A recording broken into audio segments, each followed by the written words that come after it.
again at Talladega. Both lanes really well connected the first two rows. Really good pushes. You don't see the cars moving around a lot, so it means they're locked together, secure. They'll be able to stay locked together until they get to the backstretch, and then NASCAR is going to expect the car behind to lift a little bit and just get off the bumper for a second. We'll see that outside lane, though, still attached. And something to take note of, that's the second time we've seen that, where that outside lane is able to disconnect the bottom lane by side drafting the one car. Of course, Quapple just couldn't stay connected to his teammate there, the 8 of Sammy Smith.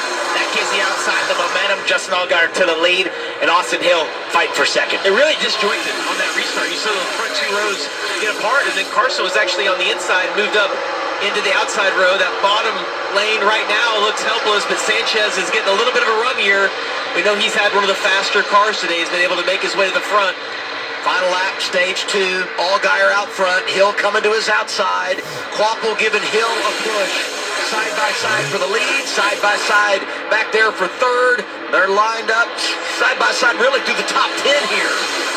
Quapple had a good amount of momentum there on the top side to the outside of his teammate. He's going to get to the back bumper of the 21 with no one behind them. So few cars in this lead pack after all these crashes.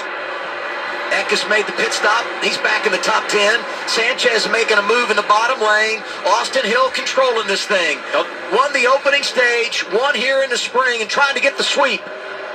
Bottom had quite a bit of momentum right there. They finally got all organized, but Austin Hill has just done an incredible job once again at putting himself in the right position. And when they're side by side behind you, they can't make a move. Get out the broom. Sweep for Austin Hill. He takes stage 1 and stage 2. 8 stage wins this year for driver 21. And the second time he swept stages here at Talladega. Also did it back in 2022.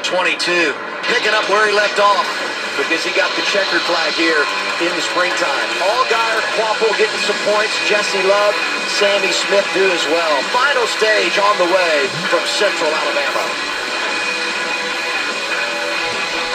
Up there, they all kind of stalled each other out here on this restart. Sammy Smith jumped to the outside really early right there. Big run for Jesse Love on the bottom. Daniel Dye leading this race. 3 rookies out front, couple of veterans behind him. Sammy Smith's got no help out there. When it's taken longer to get organized, because you mentioned that the less cars being on the track, it's a little harder for all of it to get organized. It's going to take a couple of laps. We saw that the last time. It took 2 or 3 laps for everybody to figure out where they wanted to be. You see Jesse Love right there in that red number 2, not content being on the bottom, making moves. Got a really fast car. He's behind his teammate now. The rest of the field does not want to see those 2 RCR cars get hooked up together. We know how fast they are. Dig. Coming to you. Jesse Love got to the outside of his teammate up there in the third lane. Look at Almirola shoving his way up the middle. Already won in this round. 2 wins in the playoffs for Almirola, who's going to the championship for thinking about the owner's title. Fresh off a victory at Las Vegas, number 19 back on point, and he's doing it by himself. No other Toyotas out there to help him in the draft.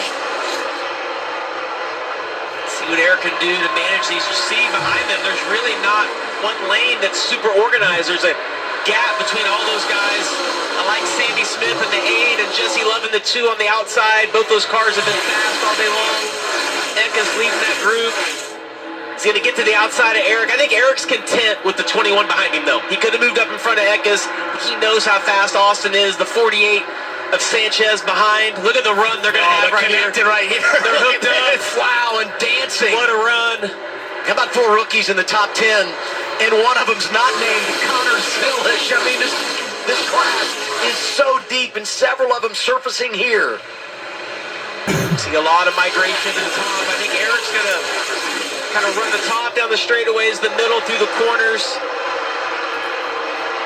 They're wanting this to get single file so everybody can relax just a little bit. But we've seen earlier in the race that nobody's been content riding like that. And if you're in Jesse Love's position, as Daniel Dye has lost his help here on the bottom, you're trying to sort of understand where's the energy going to come from with all these different cars now up front.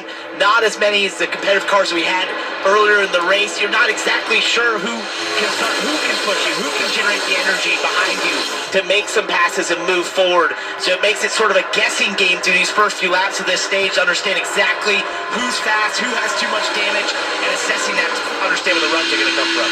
Cousins working together in that bottom lane. Jeb Burton, Harrison Burton involved in that first crash inside of 10 laps to go stage 1, and they are back in the top 10. And if you look 4 or 5 rows back at the two of Jesse Love and Sammy Smith, I see them really connecting on the straightaways. You can see the back of the cars moving around, and that's when there's connection. You see the 8 gets back to his rear bumper right here. I think that's Honeyman behind the 8. Those guys trying to get a push and trying to move your whole row forward. When you guys talk about how every race here takes on its own personality and some faces in the top 10 you don't always see there, so who do you trust? Who do you work with? Who do you hang out? There's a whole lot to manage for all these drivers and the spotters that are calling the shots for them. And what a move there by Jesse Love. Got to the outside of Christian Eckes. He gets stuck in the middle. Jesse gets the back end of his teammate there. Sammy Smith followed him. Christian Eckes is going to go to the back of his pack, and Sammy Smith is getting the left rear there of Jesse Love. Look at that push down low. Jeb Burton shoving Harrison. They're 4th and 5th in the running order. Well, Burton was the big benefactor of Love and Sammy Smith getting together because they both had to check up, lost their momentum. Jeb was able to slide up, puts himself in another great position towards the end of this. Head toward 30 laps to go. Got to protect the top right here if you're Jeb Burton. Jesse Love hung Eckes out the last time. That's where that momentum is coming from. You see Hill gets to the inside of Eric Almirola. Eric's best friend's going to be an outside row. Yeah, man, that's Harrison Burton. You got a Ford and a Toyota into the trying to bottom. work together, and the Burton just goes all the way back to the bottom. Major crossover. Harrison Burton getting a shove from behind by Jeb, his cousin, 25 on point. Incredible. These wrecked race cars have found their way to the point at Talladega, and Blaine Perkins is right there with him. Incredible rally. And when we talk about not wanting to work Lawson Hill, you saw that in real time right there. The 25 did not want to push the 21. He dove to the bottom. The 27 of Jeb Burton, that orange car, dove with him to avoid the 21. They had the momentum on the bottom. They get to the front. Jeb Burton was another one of those cars that took 4 tires like Justin Allgaier. You see, as this run goes on, is Harrison's in the middle.